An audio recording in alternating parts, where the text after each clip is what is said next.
Hello and welcome to Dan Cave. Welcome back to those that have been here before, and hopefully welcome to some new viewers. You never know. So this video is going to cover the On The Bench update for May.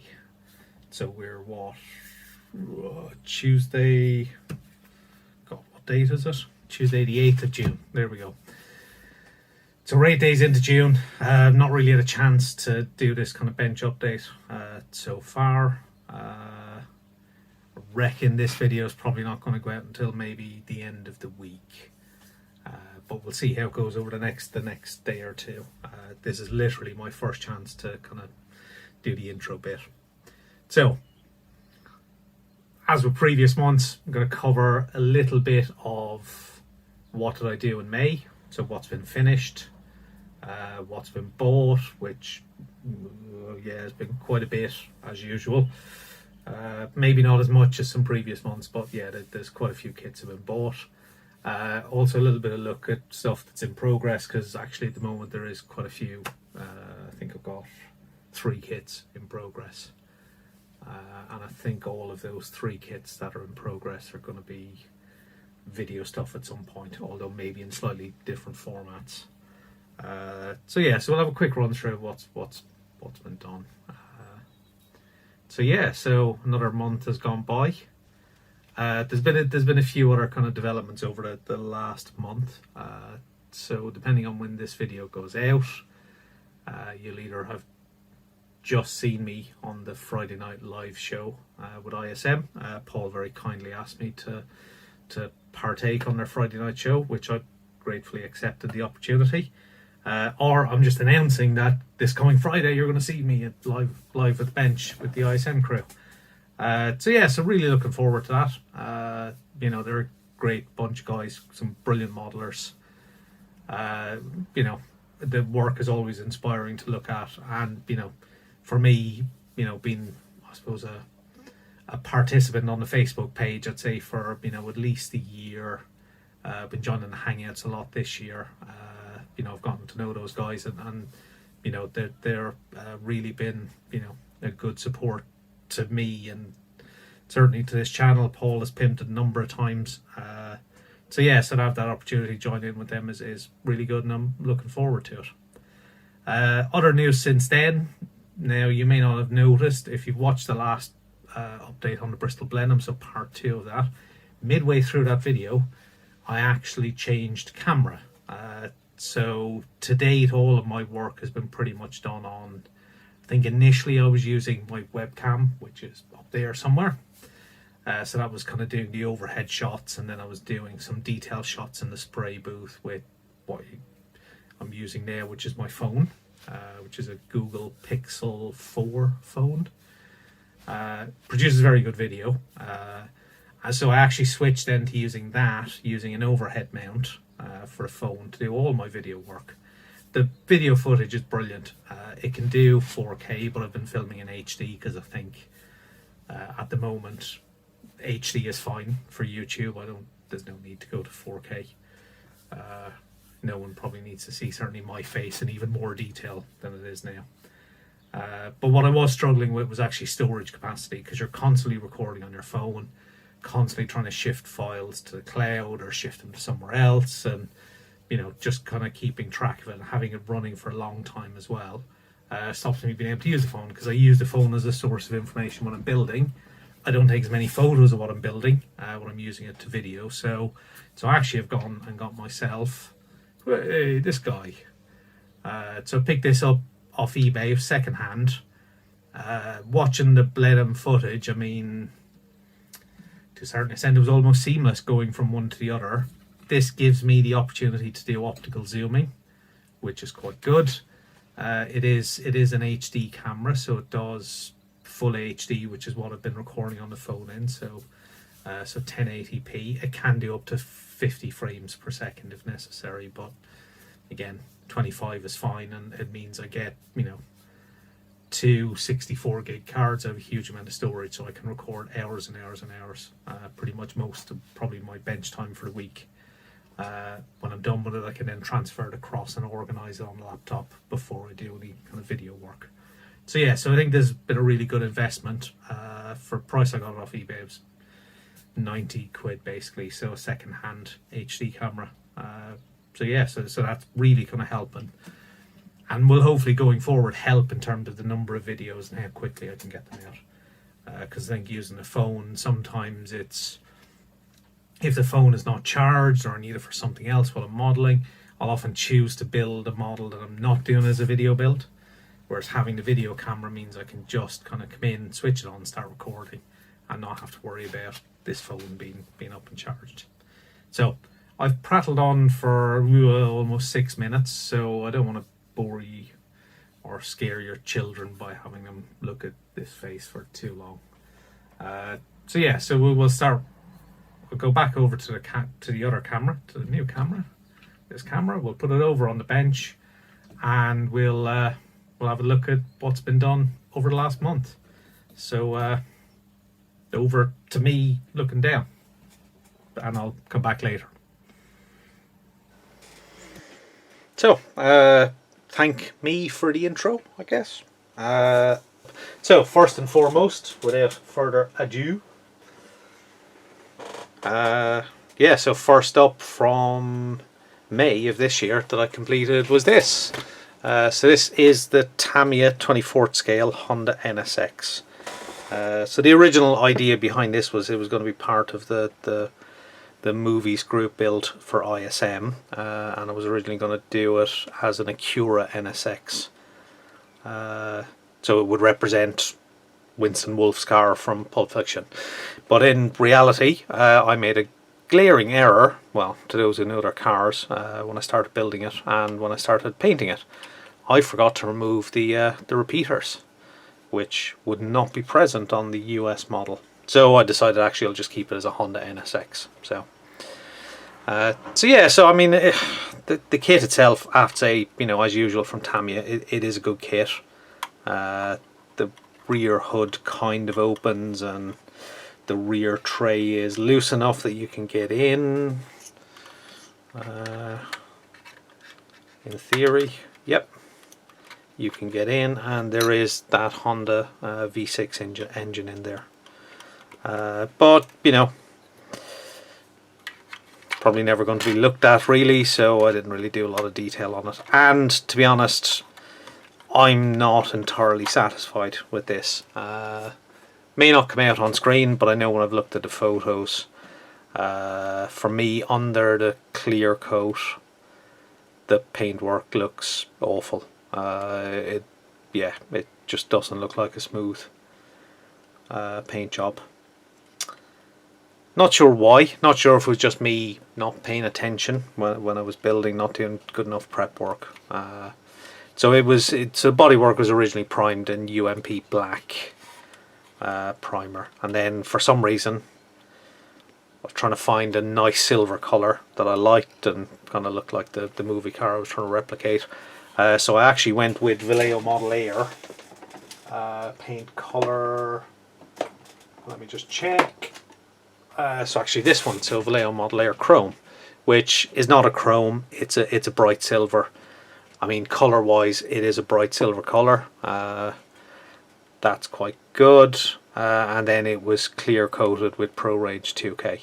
So the 2K went on very well, but when I looked at the photos of it afterwards, something on the paint surface just doesn't look right. It doesn't look smooth enough. I don't know whether it's the way the metallic particles sit, but it looks a very, very rough finish under that clear coat, and yeah, not particularly happy about that, and you know, not brilliant. But you know, sat on a shelf towards the back, dim lighting, you know, I'm happy enough with it. You know, for me, a lot of the pleasure actually comes out of the completion of a model and just having it done. So I can live with a few things. But yeah, so you know, the kit itself reasonably detailed, good representation of front and rear suspension bits, reasonably good engine detail in it. Interior is nice enough, comes with left or right hand steering wheel options. But you know, as with a lot of Japanese cars, certainly from this era, the interiors can be very kind of dark grey black, so it's pretty much just painted in a I think it actually might just be UMP primer actually. I don't think I bothered with the semi-gloss black. I just like the UMP primer is not far off a semi-gloss kind of colour. So yeah, so the black primer was left just like that. So that's another one done. I think that was kit number 16, I think, completed. So, although actually I'm wrong, checking, I think I actually finished this kit first.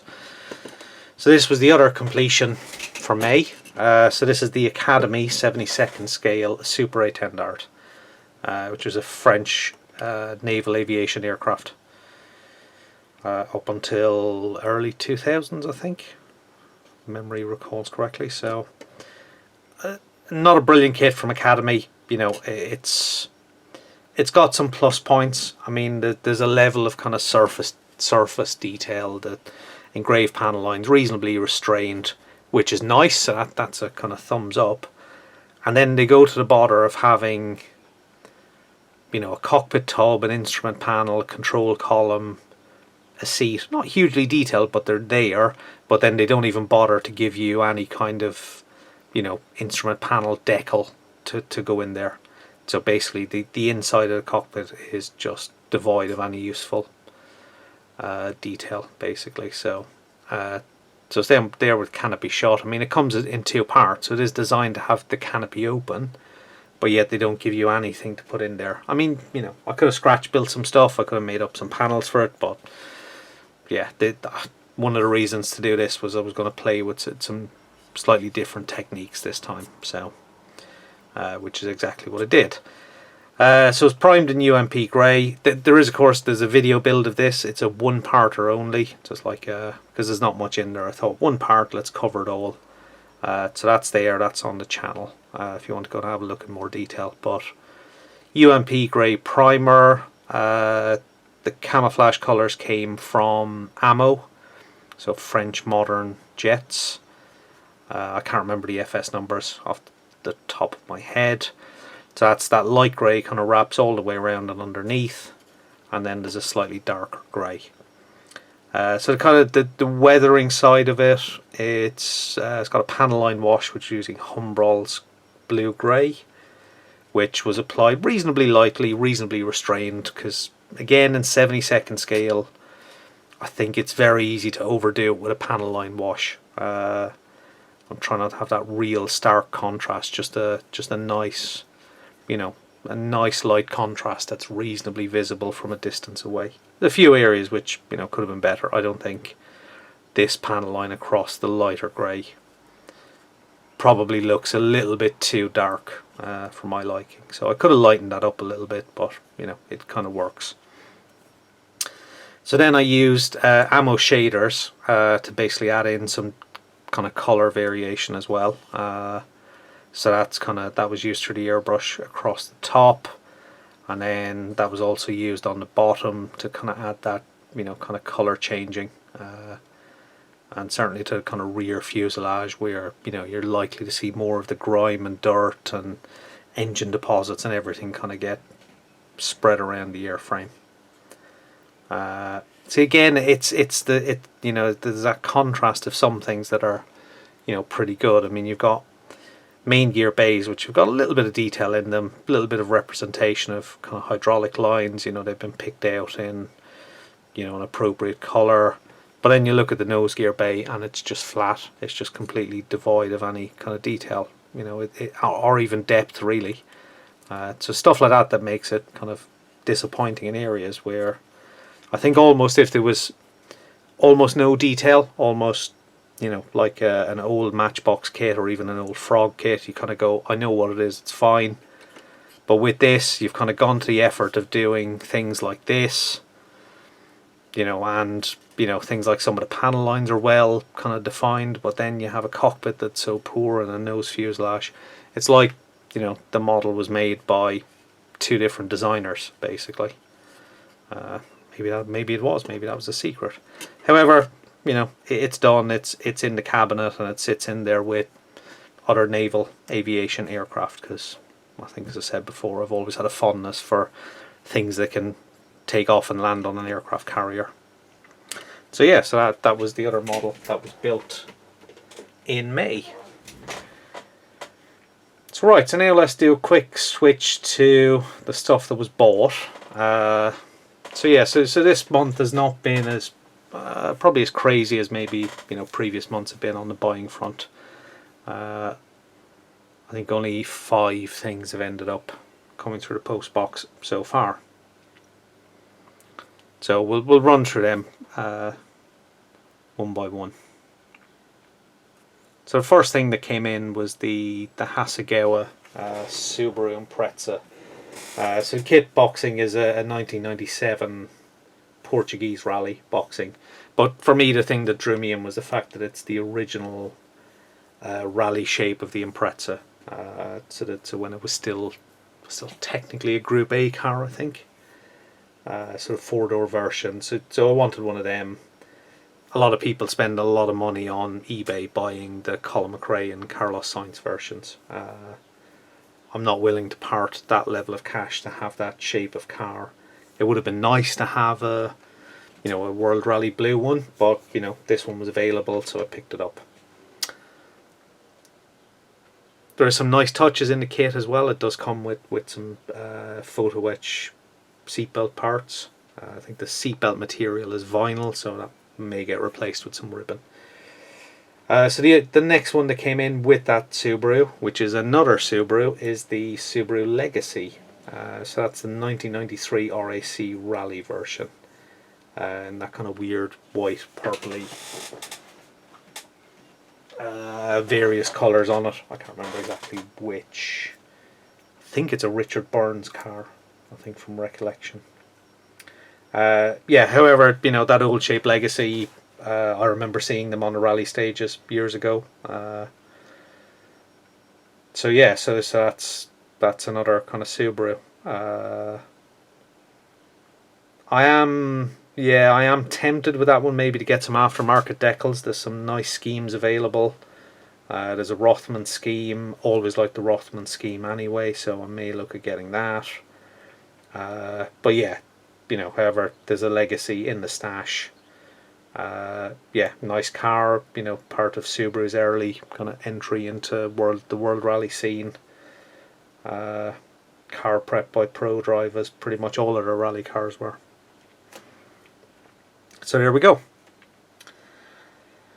So next up, I paid a visit to a model shop in the UK, an actual model shop. So as restrictions are easing in the UK with various things going on, I managed to get out and visit a model shop. So I picked up 2 things. So we'll start with a car. So the first one I picked up was this AMT kit. So this is the AMT Camaro 50 2017 model. So this is one that Paul at ISM had picked up. So he had asked a question on Facebook about which AMT kits were good, and I think he had this one was recommended as not a bad kit. So I was in the model shop, spotted on the shelf, and thought, well, it's unusual to see AMT kits in hobby shops in the UK, and it was priced reasonably okay for UK prices. So I kind of went, yeah, that's unusual. I think that was a recommended one. Paul's got one, so well, let's take a punt and pick it up and have a look at it. So I've had a look through the box. It's not a bad kit. It looks okay. There's nothing. There's no horrendous, on inspection. There's no red flags going off when you look in the box. So yes, I'm quite happy with that. So pretty much all this year I've been buying cars or bikes. That's been, I suppose, the side of the stash that I've not kind of made a dent in. Probably over, probably most of my modelling career. I've never had a big amount of cars or bikes. So this year I kind of focused on, because I've been enjoying them, I bought a lot of cars. Plus some prices have been great in some areas, as I touched on last month. So I kind of felt sorry for my aircraft collection, and most of the aircraft kits I have date back. Most of them are last millennium kits. So I thought, well, actually, it's time I invested in some newer kits, see how things compare. So the first one in that same hobby shop I picked up was the Fine Molds F4 EJ. So that's in a Japanese Air Self-Defense Force scheme, so they're grey and white scheme. Looks a nice kit. Again, stuff I've seen about this kit seems to suggest it's quite a good kit, well molded. Is lacking in the kind of weapon side. They do sell weapons as a kind of detail up extra. But when I get to it, well, I'll see what I think of it. I may find some additional weapons from the spares box if I feel it needs something else. The decal sheet looks awesome in this kit. If not a little bit daunting with the number of actual stencils that are on it. So that'll be some serious decal work to do that. But yeah, so that's in 72nd scale. That's another one in the collection. So then I thought, well, actually, let's try another 72nd scale kit. So this time I managed to pick up this Great Wall Hobbies F15E Strike Eagle from UMP Retail, actually. Another 72nd scale kit. Having built the Great Wall Hobbies Handley Page Victor as a video build earlier in the year, I was so impressed with how good a kit it was. I kind of thought, well, let's give one of their 72nd scale kits a go. First impressions out of the box are huge number of parts, reasonably well laid out, some really nice touches on how some of the more fragile parts are protected on the sprue, just the way they orient the stuff in the box. Yeah, very, very impressed. Again, decal sheet looks good. It's one of those kits in basically the standard gunship grey, I think they were painted in. But yeah, still, I'm looking forward to that. Modern jets, kind of general, kind of always been a keen topic of mine to follow. So we'll have a look at that when we get to it. So yeah, so that's pretty much it on the what's been bought front.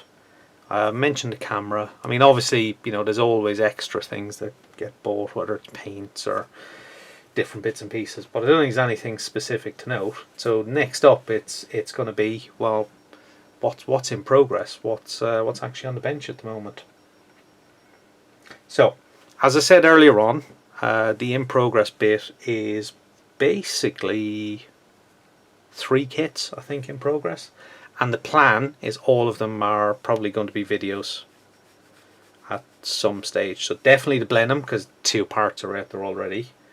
And then the other 2, which we'll talk about when we get there. So first up on the in progress is this one, the Bristol Blend, as I already mentioned. So this is a video build series.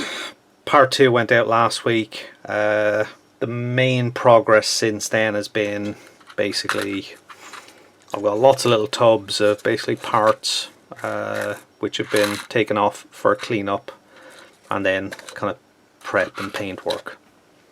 All the engine components are over near the airbrush booth because they're almost ready to go into airbrushing. Some of the other interior parts, exterior parts that needed the interior green, they were painted yesterday. So that included actually painting the glazed areas with the interior colour.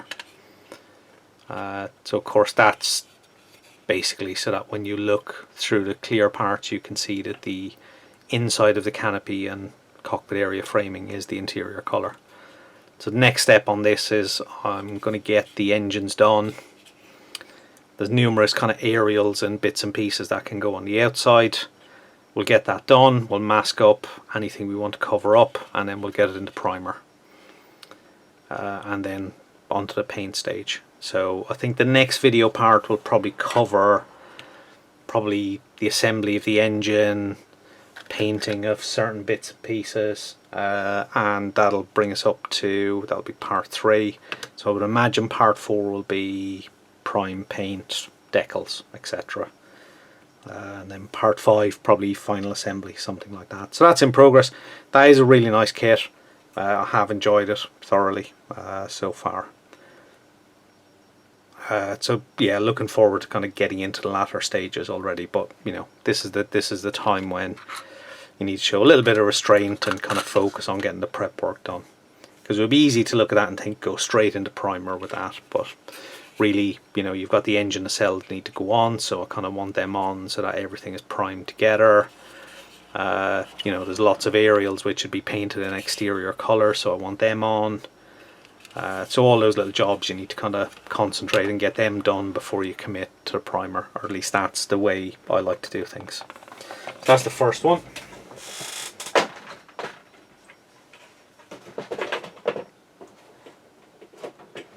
So number 2, so this is going to be a surprise for some people.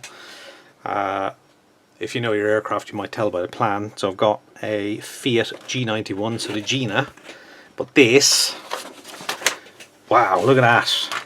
So this is a kit I've had in my stash for I don't know how many years. So it's an old Airfix blister pack. The moulding is 1950 something. This boxing is 1960 something. It's probably worth money to some people if it was still in its box, but you know, it's a model kit. I've got it. I think they should all be built. That's just the way I work with it. I'm sure I picked this up for half nothing at some stage. So yeah, so this has started. There's a lot of prep work been done. I'd say the main area, you know, being such an old kit, that basically the only thing that was on the inside was the seat.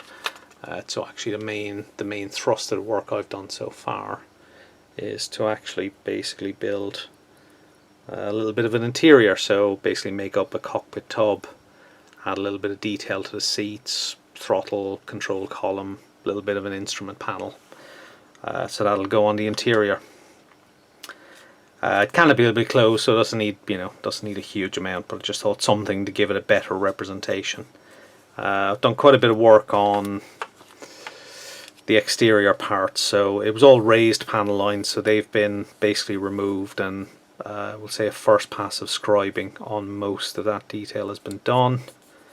There's a few mistakes here and there where the scriber has gone off a little bit, so there'll be a little bit of filling work.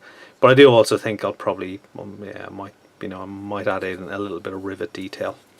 Nothing, you know, nothing expert level riveting. Not something I care that much about. I'm not a rivet counter per se, but at least something that's a little bit more suggestive of how kind of heavily riveted the actual kind of aircraft were. And then for this, so this is the original decal sheet, and actually when you look at it, it's actually not in bad condition, but that's not going to be used. I mean, that's been sealed for a long time. So actually I've got this decal sheet, which is just from Extra Decal, and I think I'm going to go with one of the Portuguese aircraft that were used in their African colonial wars back in the 1960s. Is that 60s? Yeah, I think it was. So that's number 2 in progress. So let's put that one away. So this is the Revell GT350H, the Hertz Mustang. So yeah, so it's not a great kit. That there are a few things in it, and this is going to be a video build. So part 1 is in progress, because obviously there's quite an amount of body work done. So the paint has been done. So it's going to be done in the Hertz scheme, the black with gold stripes. So it's all cleaned up. The front and rear volants don't fit very well at all. So that was definitely something that needed correcting. So a little bit of filler to correct that, and they seem to look okay. So then it was primed in UMP grey. Had a look at it, could see that there was, you know, there had been some raised kind of logos on the side, which I didn't want there, so they were sanded down. So if some of those bits I needed to go back and re-sand because it wasn't perfect. Some of the seam lines were a little bit visible through the primer coat, so like, well, yeah, that needs to be fixed. So I got another sanding, and then went back into primer again with another probably two and a half coats of UMP grey primer. So I went with the grey because I was going for a black body colour, and doing the black over the grey, it's easier to see where you've put down your kind of base colour. And then it was back with Revell satin black or semi-gloss black. Can't remember what they call it, but you know, certainly they're non-matte black. So that was used for body colour. Mainly because I quite like it as a black colour. I don't think the matte colour, I think you don't get as good a finish with their matte black when airbrushed. I think their semi-gloss looks a lot better. So that was mixed 50-50 with UMP thinners and airbrushed through the apex. Absolutely fine. So that's gone down quite well. Might get a little bit of a kind of scuffing, smoothing. Might check the surface a little bit. I may go back with another coat of black. I don't know. But I think as it is, it's pretty okay. I think I would be happy. I'd say I'm happy to decal over that at the moment.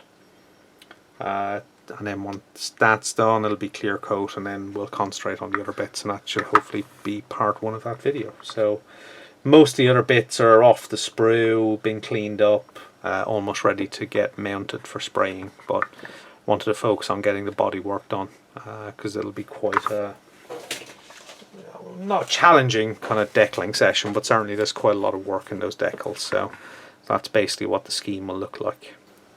So the focus has been on that. So that should hopefully be out in probably a week or so, because I'll need to get that decaled, leave it to dry, then get it 2K'd, leave that to cure a little bit before I finalise part 1 of the video.